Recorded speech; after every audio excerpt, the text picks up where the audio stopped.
After this Pahalgam terror attack, government has issued orders to the security agencies to demolish the belongings and properties of these active militants. This is the process and this is the outcome of that order. Jammu കാശ്മീരിലെ പുൽവാമ ജില്ലയിലെ മുറാൻ എന്ന സ്ഥലത്തെ Lashkar A Taiba militant ആയി പ്രവർത്തിക്കുന്ന എഹ്സാനുൽ ഹക്ക് എന്നയാളുടെ വീടാണ് ഈ തകർത്ത രൂപത്തിൽ കാണുന്നത്. ഇന്നലെ രാത്രിയോടെയാണ് ഈ സ്ഫോടനം നടത്തിയത്.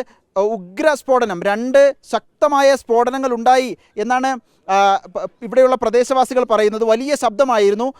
2 കിലോമീറ്റർ അകലെയുള്ളവർ വരെ ഇവിടെ നമ്മൾ നേരത്തെ പ്രതികരിച്ചിരുന്നു. അവർ പറയുന്നത് ശബ്ദം അവിടെ വരെ എത്തി എന്നുള്ളതാണ്. ഇതിൻ്റെ പരിസരത്തുള്ള വീടുകൾ, ഇത് ഒരു വർഷം മുൻപ് നിർമ്മിച്ച വീടാണ് എന്ന് ഇവിടെയുള്ളവർ പറയുന്നുണ്ട്. എന്നാൽ ഇത് 2 സ്ഫോടനം നടത്തി. ഇന്നലെ രാവിലെ തന്നെ പോലീസും ഉദ്യോഗസ്ഥരും ഇവിടെ എത്തി. ഇവിടെ കുറച്ച് പേരുണ്ടായിരുന്നു, അവരെ പോകണമെന്ന നിർദ്ദേശം നൽകിയിരുന്നു. എന്നാൽ പരിസരവാസികളോടും നിർദ്ദേശം നൽകി സ്ഫോടനം നടക്കും എന്നറിയിച്ചിരുന്നു. പലരും സാധന സാമഗ്രികളൊക്കെ എടുത്ത് ഇവിടെ നിന്ന് മാറിയിരുന്നു. പിന്നീടാണ് ഇന്നലെ രാത്രിയോടെ സ്ഫോടനം ഉണ്ടാകുന്നത്. അതിന് മുൻപ് തന്നെ ഈ ഒരു വശത്ത് നമുക്ക് കാണാം, ആ വശത്ത് കാണുന്നത് ഇതിന് പിൻഭാഗത്തുള്ള വീടാണ്. ആ വീടിൻ്റെ മേൽക്കൂര പൂർണ്ണമായും, ഈ പരിസരത്തുള്ള 20ഓളം വീടുകൾക്ക് നാശനഷ്ടമുണ്ടായി സ്ഫോടനത്തിൽ എന്നാണ്. ഈ ദൃശ്യങ്ങൾ കാണുമ്പോൾ ഒരു സ്ഫോടനമോ ഭൂമികുലുക്കമോ ഒക്കെ കഴിഞ്ഞ് കാണുന്ന അതേ സമാനമായ ദൃശ്യങ്ങളാണ് ഈ ജനൽപ്പാളിയൊക്കെ കിടക്കുമ്പോൾ നമുക്ക് കാണാൻ കഴിയുന്നത്. അപ്പുറത്ത് കാണുന്ന ഗീസറിൻ്റെ ആ പൈപ്പ് ലൈനാണ്. ആ രൂപത്തിൽ ഇവിടെ ദൃശ്യങ്ങൾ കാണാം. അകത്ത് സോഫയും കസേരയും ഒക്കെ കിടക്കുന്നുണ്ട്. ഇവിടെയുള്ള ആളുകൾ ചോദിക്കുന്നത് മറ്റ് വീടുകൾക്ക് എന്തുകൊണ്ട് നാശനഷ്ടം ഉണ്ടാക്കുന്നു എന്ന ചോദ്യം ഇവിടെയുള്ള പ്രദേശവാസികൾ ചോദിക്കുന്നുണ്ട്. ഭീകരവാദിയാണെങ്കിൽ അവനെ കൊല്ലുക എന്നതാണ് ചെയ്യേണ്ടത്, പരിസരവാസികൾ കൂടി എന്തിനു ബുദ്ധിമുട്ടുണ്ടാക്കുന്നു എന്ന ചോദ്യം പ്രദേശവാസികൾ ക്യാമറയ്ക്ക് മുന്നിൽ അല്ലാതെ നമ്മോട് പറയുന്നുണ്ട്. ക്യാമറയ്ക്ക് മുന്നിൽ പ്രതികരിച്ചാൽ പ്രത്യാഘാതങ്ങൾ ഉണ്ടാകുമെന്ന് അവർക്ക് ഭയവുമുണ്ട്.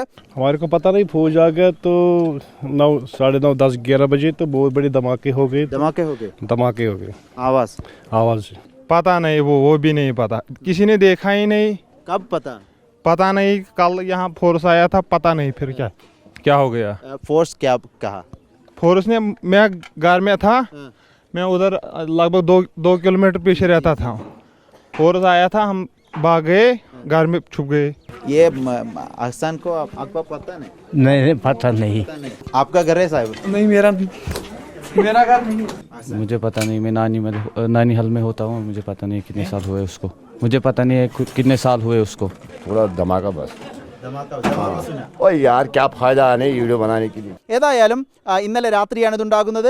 എഹ്സാനുൽ ഹക്കിൻ്റെ കുടുംബത്തിൽപ്പെട്ട ചിലരെ പോലീസ് കസ്റ്റഡിയിലെടുത്തിട്ടുണ്ട്. സംബന്ധിച്ചുള്ള അന്വേഷണം നടക്കുകയാണ്. പഹൽഗാം ഭീകരാക്രമണത്തിന് ശേഷം കഴിഞ്ഞ ദിവസം നേരിട്ട് പങ്കെടുത്ത 2 ഭീകരവാദികളുടെ വീടുകൾ തകർത്തിരുന്നു. ഇന്നിപ്പോൾ അതുമായി ബന്ധമുള്ള ലഷ്കർ എ തൊയ്ബ മിലിറ്റൻറ്റിൻ്റെ ഒരു വീട് കൂടി തകർത്തിരിക്കുന്നു എന്നതാണ് ദൃശ്യങ്ങൾ നമ്മൾ കാണുന്നത്. ഏതായാലും കൃത്യമായ നടപടികളിലേക്ക് പോലീസും സൈന്യവും കടക്കുകയാണ്, ഉദ്യോഗസ്ഥർ ഭരണകൂടം കടക്കുകയാണ്.